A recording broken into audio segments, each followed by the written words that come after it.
Mbrëm në palestrën e sportit Rinia në Gostivar u mbajt një spektakël i madh i boksit profesional Global Immobilian Night Fight, i përkrahur nga familja Tahiri nga Dobërdolli.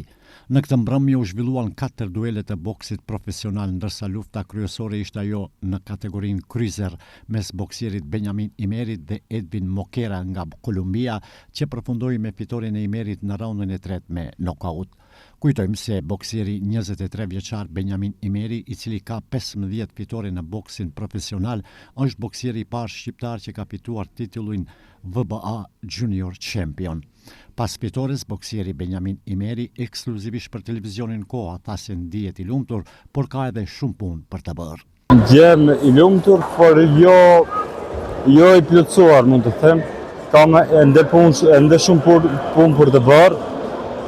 Mbretësin shumë punë, tani që me këtë fitore shpresoj të jem në top 20 në botës, tani duhet me shtu edhe punën më shumë, të përgatitem të hyj në training camp sa më shpejt, edhe të vazhdoj prapë me stërvitje, derisa të mrej numri 1 i botës. Qëllimi është si gjithë bokserët që kanë të jem të shpallën kampion i botës. Benjamin Imeri deri më tani ka 15 lufta, të gjitha fitore, prej të cilave 13 me nokaut, ndërsa për duelin e radhës do të vendosin menaxheri dhe promotori i tij.